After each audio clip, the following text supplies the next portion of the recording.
Our Heavenly Father, we come to you today as an assembled body, and we humbly request that you bless our meetings, our community, our state, and our nation. Help us to work diligently to always do for the common good and in the best interests of those who we have been elected to represent. Guide us to be insightful and prudent in our intentions, visions, deliberations, decisions, and plans, and that there will be fulfillment of the work through us. We provide a spirit of welcome to all in attendance and a willingness to engage in respectful and thoughtful dialogue and discussion with wisdom, understanding, and humility. In Jesus' name we pray, amen. If you wish, prior to us moving on to the pledges of allegiance, please take a moment of silence and additional reflection in the manner of your preference.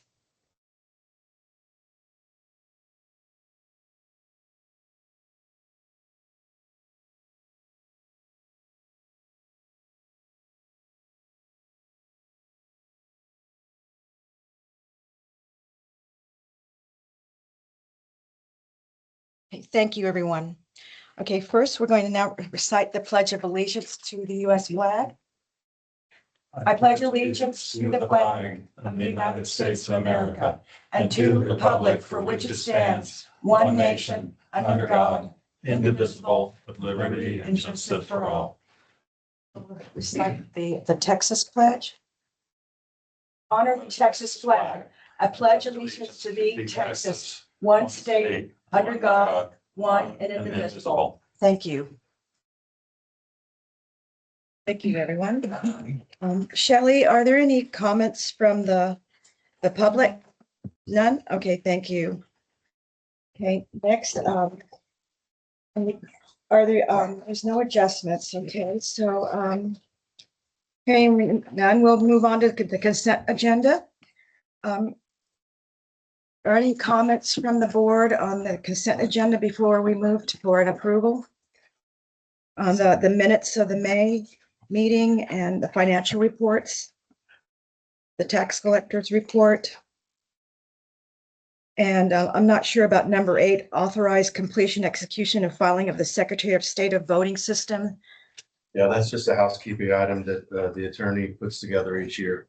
Okay, so that, okay. Must be done. Okay, thank you. And Call is on its way, but stuck. so we'll just assume it got done. Oh, he's done. Oh, he's done. Okay, thank You you. have to approve it first. Okay, so we still have to move to, do I have a motion to approve the consent agenda? So moved. Do I hear a second? I'll second it.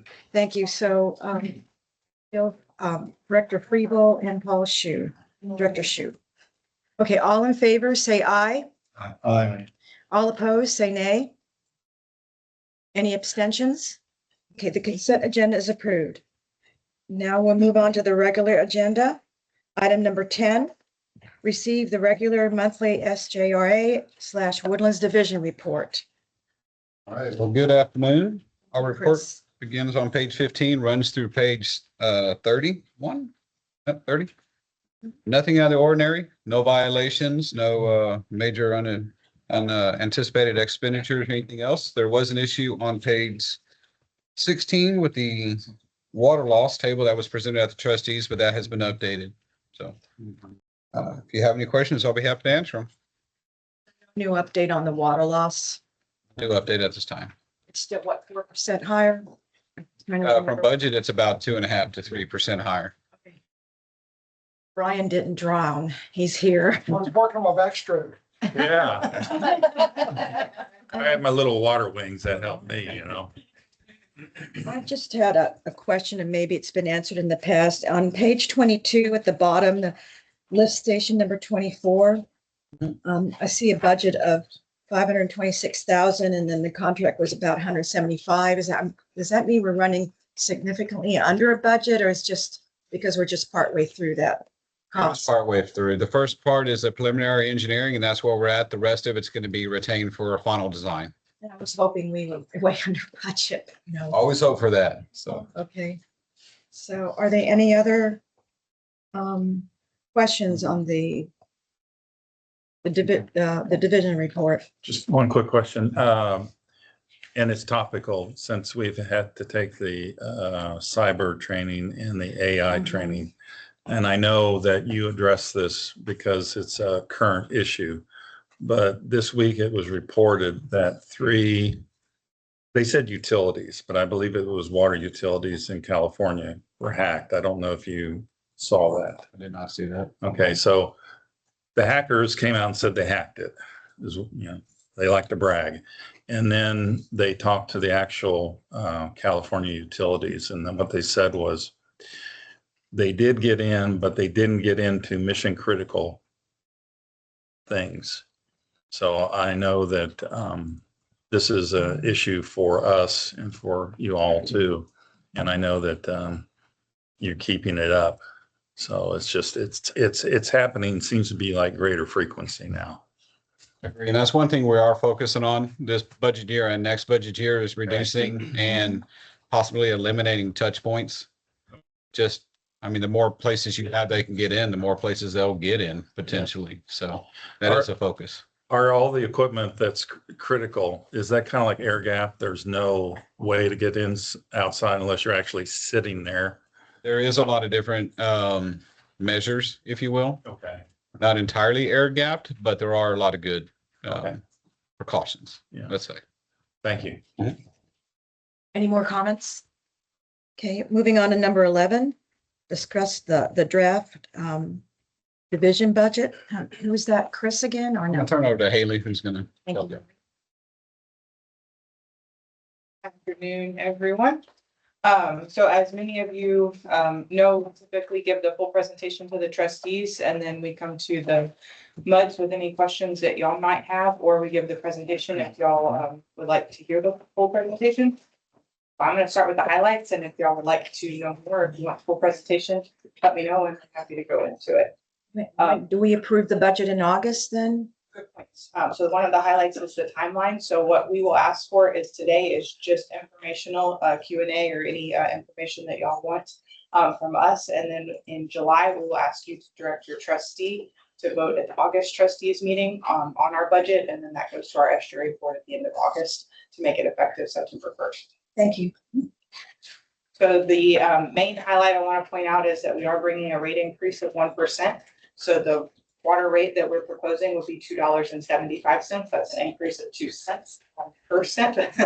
And the wastewater rate is an increase of 1%, which is a 5-cent increase to $5.70. And then the blended fee would be $2.83. That's driven by calculation based off the blend ratio. What was the last, 283 for what? 283 was the blend. Blended, okay, thank you. Water conversion fee that y'all Saw that. that'll go up 2 cents, and that's purely based on the blended fee going up to 55% surface water and 45% groundwater from the 50-50 blend that we had last year, but it's not a change in the GRP rates. It's Is based that on, because there's more chemicals to treat the surface water? no, it's just based on how that calculation is done. So in the slides, I don't have a packet, so I don't know exactly what page number it's on, but the calculation of how that is done. Yeah, I see that. I saw it. 67. Page 67. Oh, that's right, because surface water costs more than groundwater, so you blend that together, you get a higher amount. Yes, the rate that is charged for the surface water used from GRP is higher than the groundwater fee. Thank you. Sorry, I didn't want to derail your No, presentation. no, I have struggled with finding pages in the packet. Jamie was talking to me about something and I was like, I can't even get to it at my desk. So, I need to come but if y'all don't have any questions, that was the update I had on y'all that will come back in July also, there was some questions at the trustees meeting that we will answer throughout this week. And then we'll come back in July with this budget, or if there's any adjustments needed for the budget for y'all to approve in July. Haley, I know we talked about it, but they're still looking at on page 37, it just talks about the water loss adjusted to 6.5% from 4%, obviously significant, but we talked about that. They're still looking into that, right? Yes, we are, I'm having a meeting with Maureen that I need to get like officially on the books for us to go through some of the difference in the meter readings and see if there's anything that we can find there. Same things that they've looked at. It's just another. It's like a 60% difference, that's why. So if you're forecasting a higher loss of water, and I guess you're still investigating, I know you're investigating why it's happening, but you're still forecasting even more loss than what we have now. It's a 2.5% increase from last year to this year. So to cover that water loss, and the wholesale rate covers the expense of the water loss. It's all covered in the budget. Yes, it's just which bucket it's covered in. And we looked at more or better usage of the smart system. We were all talking beforehand about people running over the curb and knocking out a sprinkler head, and they're oblivious to it. The system comes on and it just, That's actually, that's a metered thing, so we should be able to see it through the metered thing, and you analyze that, I know, but do you guys have access to everybody's property from the standpoint of over usage? Yes, but again, that wouldn't have anything to do with it. That's no not loss. They have to It's not be, loss. It's not lost. no, they would, or don't they get, if they're hooked up to the Wise Guys or Smart Thingy, that you get a text message or an email that you have an excessive amount of usage, and you might want to check your system. It's WaterWise, right? The meter, right, right. That would all be something that the consumer pays for. So that would all be billed. You know, there was some discussion about this at the trustee meeting, some of these questions about loss, and I think Chris mentioned he's gonna look at their meters that they have, but I mean, presumably usually the meter gets slower, not faster, so if they found anything that would probably make the loss worse, not better. You know, other than that, I think you talked about remote possibility of water theft. You know, we see folks, you know, connected to flushing valves or hydrants. You know, is there that big mechanical piece between the hydrant and when the water starts? You know, and I think there was discussion about somebody notifying you about one of those sometime back, just to, you know, anecdotal things, but trying to think of what could cause a loss between the River Authority's meter and our meters, because that's where the loss would be, unless you have people sucking water, like we said, off of a hydrant before it gets metered. Yeah, the losses would be breaks, it would be theft, it would be leaks that did not surface, perhaps, but again, the anomaly did not continue. So presumably it wouldn't be a break that we haven't found. Otherwise it would have continued. Right. And it didn't continue past September. September was the only month that this occurred last year. So all the other months have balanced themselves out. I did reach out to the fire chief as well, because typically not in the calculations is anything that was unaccounted for fires. It wouldn't be normal for us to include that, but And flushing the hydrants. that would be estimated. We do that. Mhm. Yeah, we already do that.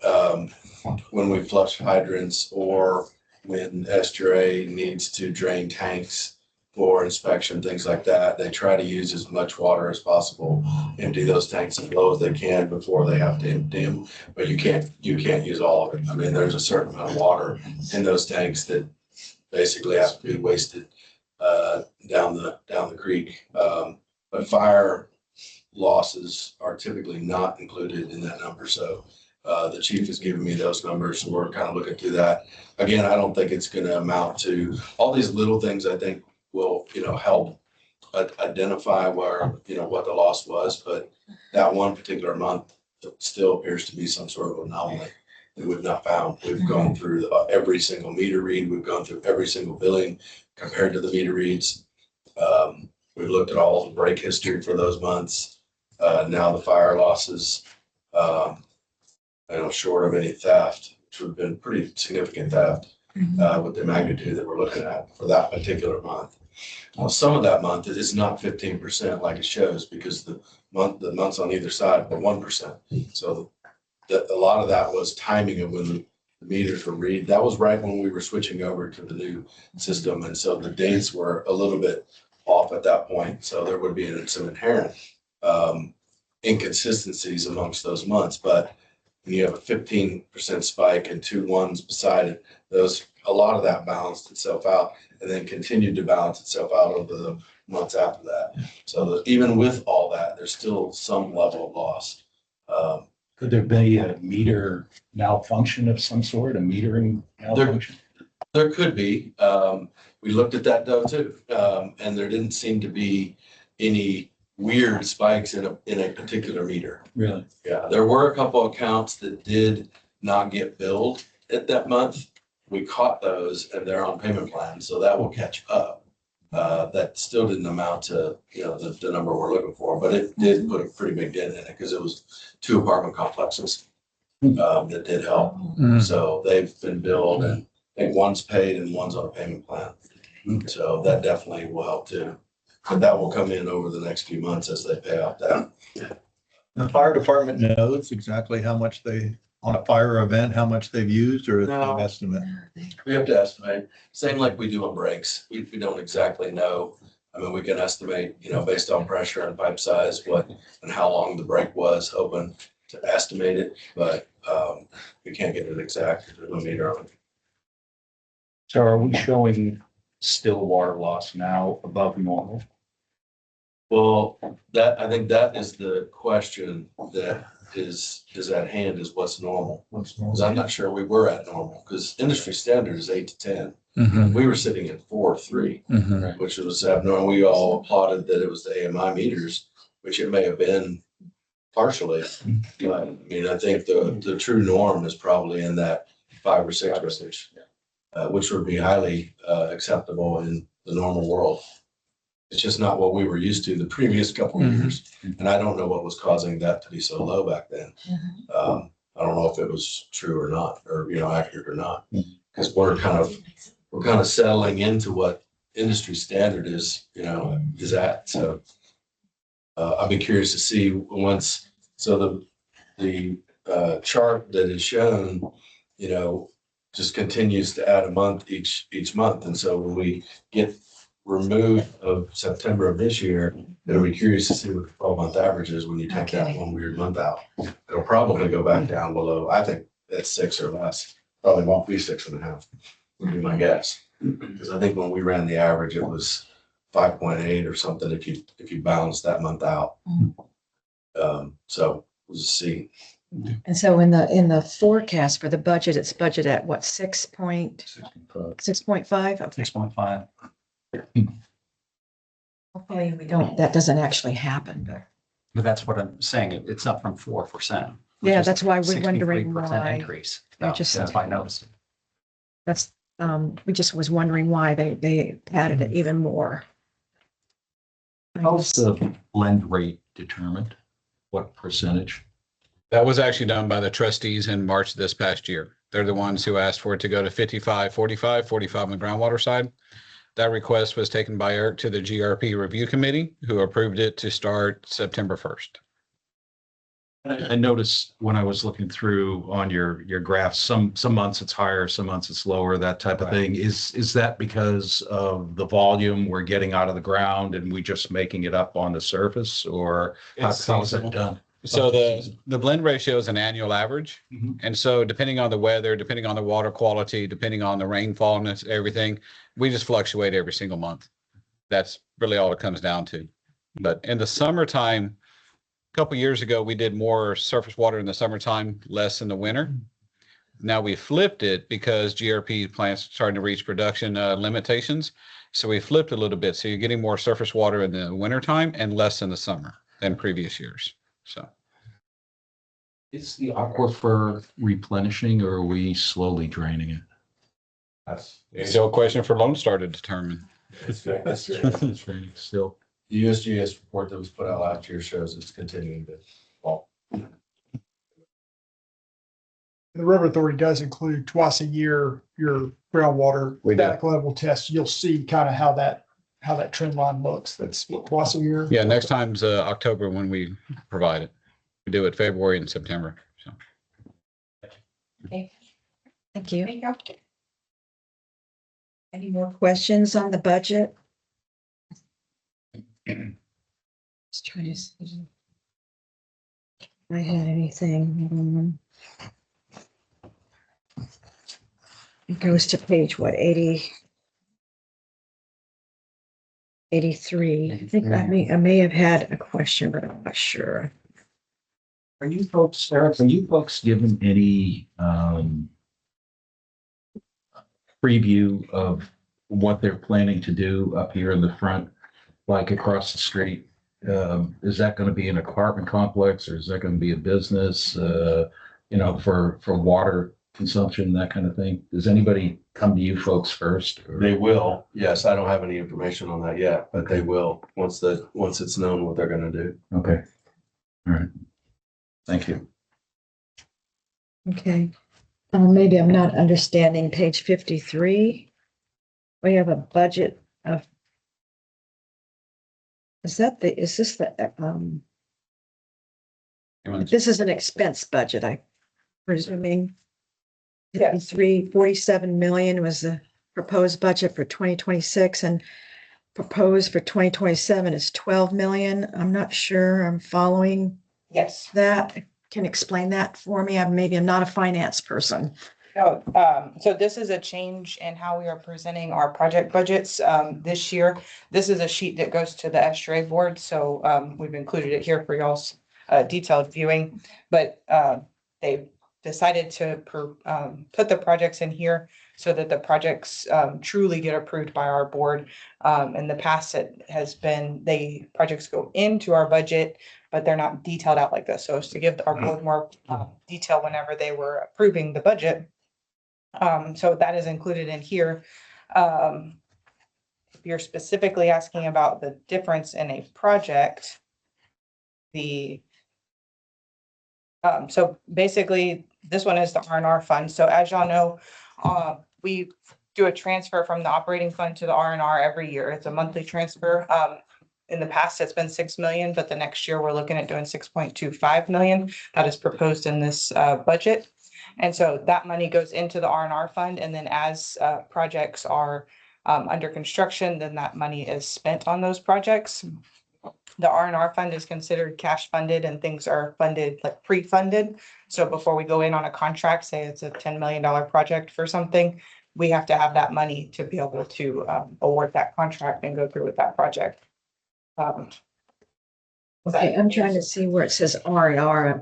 Oh, it's at the very top in this. Okay, it Yes. says So this, repair and replacement R&R. yes, this packet that y'all have includes our operating fund, which is where our rates times our demands gives us our revenue for operating fund. We pay for all of our O&M expenses, plus the debt service for the 2017 bonds, plus the R&R transfer. All of that's in the operating fund. And then there's also several other funds in this packet. So the next one is the R&R. You have your future facilities in there. You have the 2017 bonds in there, your capacity bonds. I don't know offhand if y'all are a participant in that, but several of the MUDs are. So the capacity fund, debt service budgets are in there.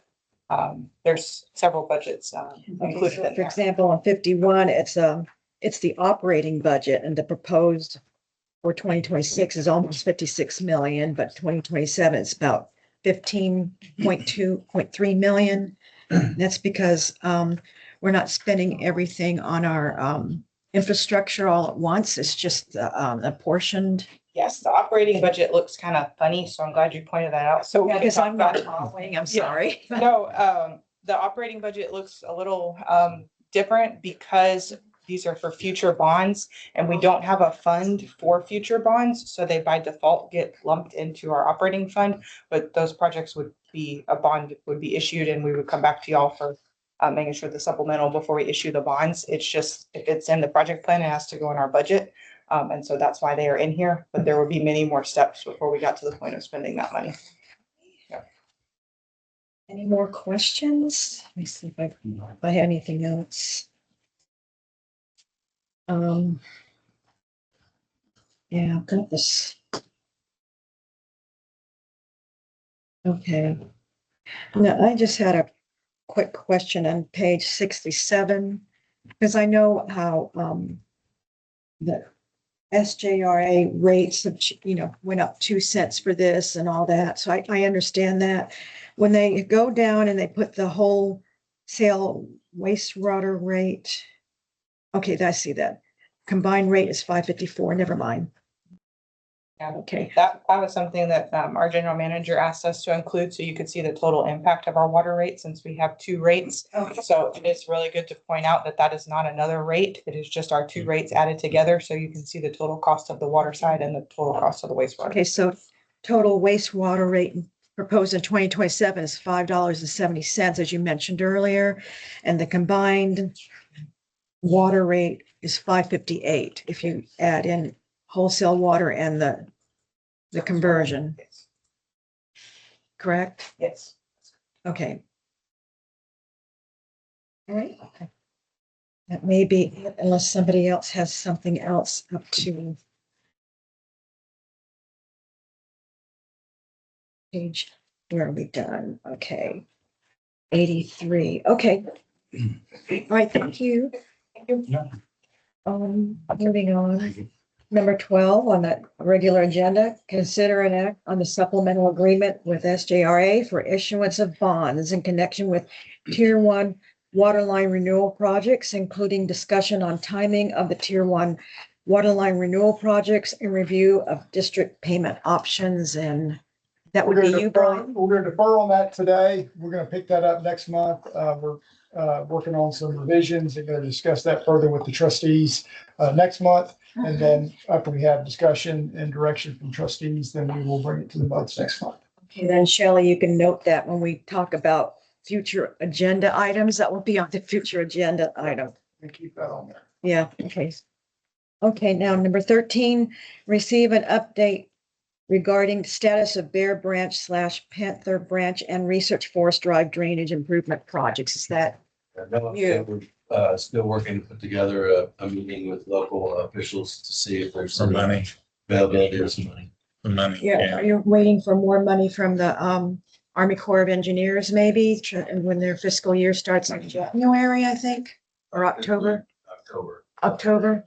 So what we're hopeful of is that they'll be putting in their next year's budget funds for them to complete the feasibility that they need to do on the project to identify whether or not they want to partner on that project. Okay, If they complete that feasibility and deem it a partnerable project, then that could potentially put us into their cap funding program, of which that would hopefully allow us to get the remaining funds that we're short. okay, pray for that. We won't know that until after October because they'll start considering it in October. Well, what I've asked Estrella to do is just to ensure that we continue to keep communications up with the Corps so that they get those funds in their next year's budget. Now, we can't guarantee that they will, but if they do, and again, these are not the funds for the project. These are the funds for them to do the feasibility, to identify if they want to partner on a project. That's the first step. So once that occurs, then the Corps would need to start the feasibility if they do have the funds, and then that will take a few months. So we will probably won't hear anything until Next year. mid-year, next year, About this time next year. potentially. Okay. Thank you. On the information that you sent us for the dam, there was a section that showed connections, applicable connections. Is that actual hookups to the water system? No, that would be connections related to the amount to the water that's flowing to that drainage area Okay. as it relates to the physical areas that are draining to that area.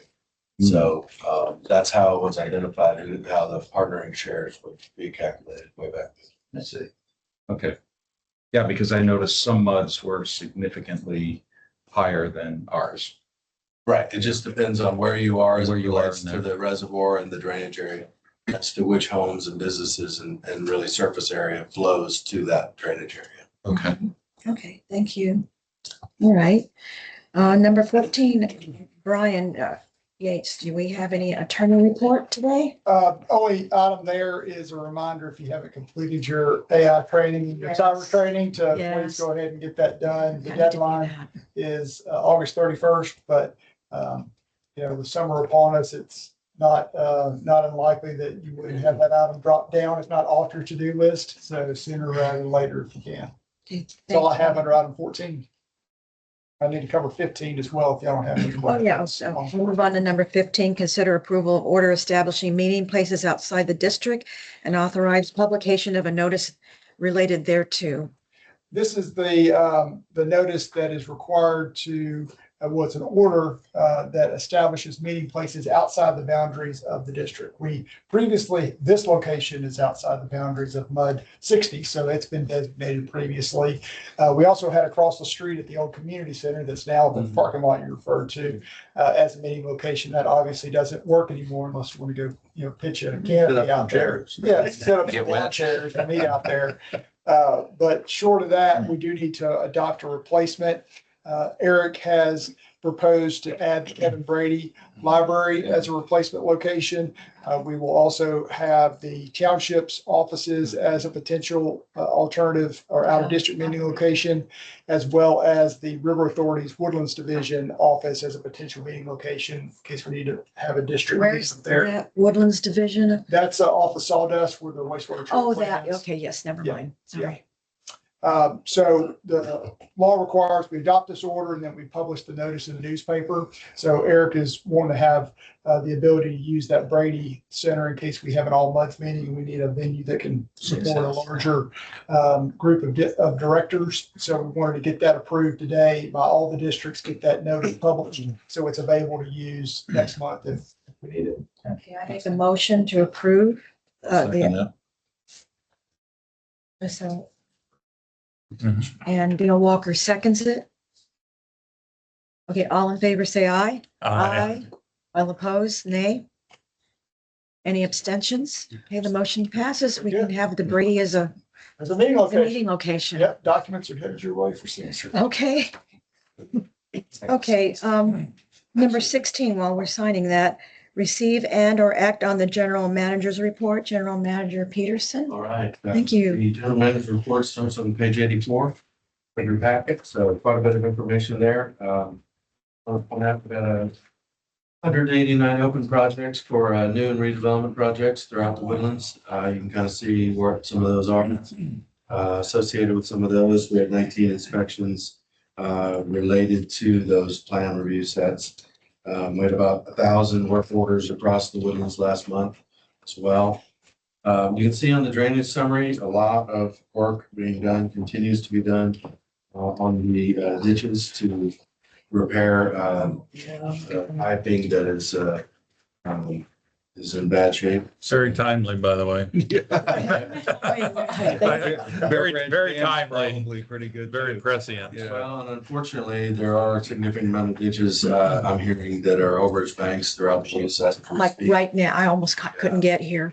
And, we looked at the rain gauges and confirmed that for a period of, and we're gonna look at all the hours, but just in a 1 hour period, we got over 4 inches of rain. Yeah. Almost across the entire Woodlands Yeah. with 15-minute intervals of 1 to 1.2 inches per 15 minutes. System can handle 1 inch an hour, and we got 4 inches in 1 hour. Yeah. Amazing. And it looks like the worst is over, at least for this afternoon, but that comes on the heels of a lot of rain the last couple of days.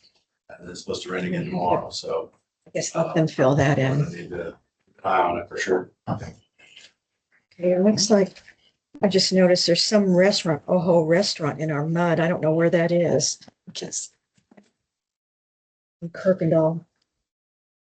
Is that?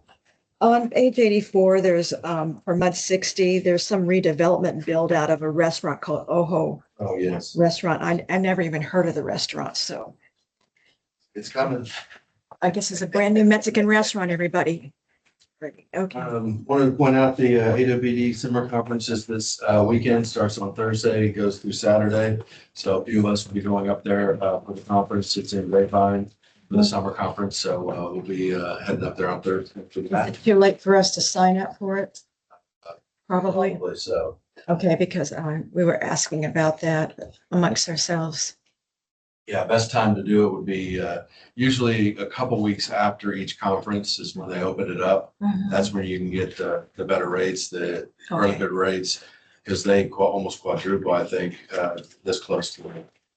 Okay, yes, I think technically you can get signed up. It'd be extremely expensive as far as the registration. And then the hotels are most likely filled. The best case to do it is, once we get notice, like I said, it'll be 2 to 3 weeks after the conference. AWD will send out offer to register for the next conference, which will be in January. So that would be the time to do it, not only to get the early bird rate, but also to ensure that you can get in the conference hotel there at the kind of epicenter. Do you know where the January meeting is going to be? I don't offhand. It's posted on their website. I'll just have to look. They kind of do a rotation. The winter is usually at smaller venues. So usually you'll see winners at Dallas, Austin, Galveston. And the summer conferences are at bigger venues. Fort Worth has a bigger conference center than Dallas. Corpus Christi, San Antonio, are the, and then Grapevine hadn't been used that much over the years. But In the fall, one was in Houston once. In a fall. the fall and spring, they don't do conferences. They just do a single seminar, Oh, a okay. dinner or breakfast. It's usually about an hour and a half, one topic seminar. So that's probably what you're referring to. Those are usually always in Houston, Yeah. usually on the west side of town. Okay. Also, we had the new director orientation last Friday. Went through it in just over 2.5 hours, a lot of information. It was very good. Hopefully it was helpful for folks that attended. So Good job. appreciate your attendance and thank you for the questions. Did want to point out, we had an employee anniversary of 47 years in May. Danny Menard. He's been working for WWBA and for Woodlands Development before that, but at the beginning, ever since the beginning of the creation of Woodlands. So Wow. he's seen just about every pipe go on the ground here Wow. for all those years. So, Need to do a mind meld and have it all put onto a blueprint. trust me, we are trying. Please don't. Have him pour over the blueprints and the maps. He's gonna be weekend at Bernie's. Yeah. Put him in a chair, roll him around. If there's not any other questions on my report, I'm going to pass it on to John for Okay. communication summary. Thank you. Austin, Midwinter's in Austin, Okay. and then next summer's Fort Worth. Okay. Good rainy afternoon. Page 98 for communications. We're now in the third quarter of our strategic plan, the primary focus being water conservation for summer months, water use spikes. So we shine an extra light on that. Since we last met, other major topics for messaging, mud elections, water quality, water wise, lawn and landscape care. We wrapped up our kids' art contest. So we handed out, we had 4 grades, 4 winners, 1 in each grade, and they got gift certificate for art supplies for their classrooms as winners. So we're promoting their artwork right now. Infrastructure renewal remains in regular rotation, and then really reminding folks about the defined irrigation schedule that remains in effect as always. Examples of current materials here in the next couple pages. After that, each quarter I like to bring forward performance metrics, so you see those reflected under the various platforms. And with that, any questions?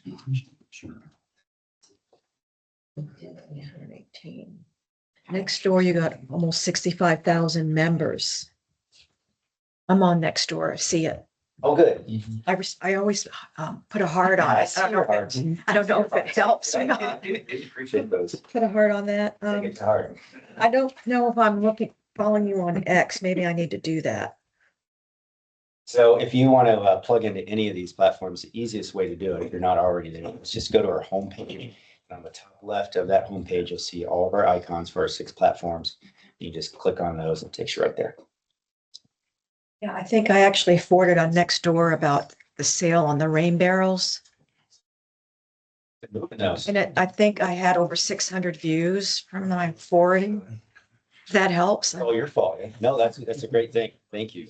Yeah, we love sharing posts. Thank you. I haven't bought a rain barrel myself yet, but if I forwarded I it. can, let's talk after we meet. At the meeting. Okay, thank you. All right, Thank you, John. I guess now number 17, receive the Woodlands Water Trustee Report. Is that General Manager or is that Dale? I defer. He's deferring. Okay. That was Your my trustee first- summary is there in the packet.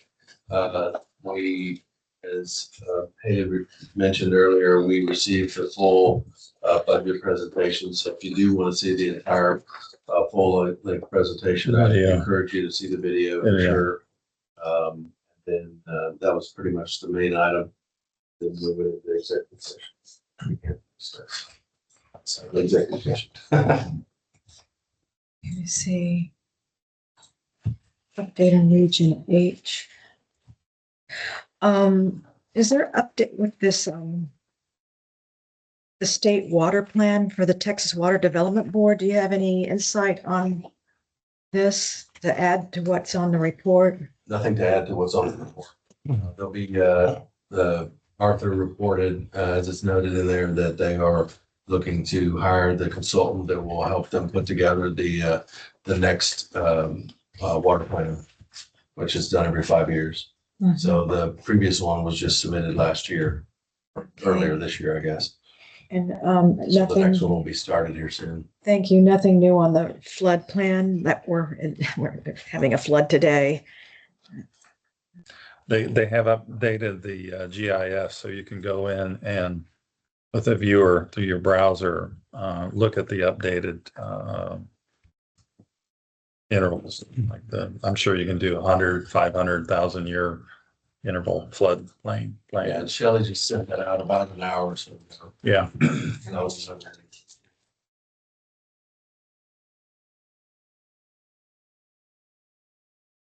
Division. Yeah, we talked about the water loss.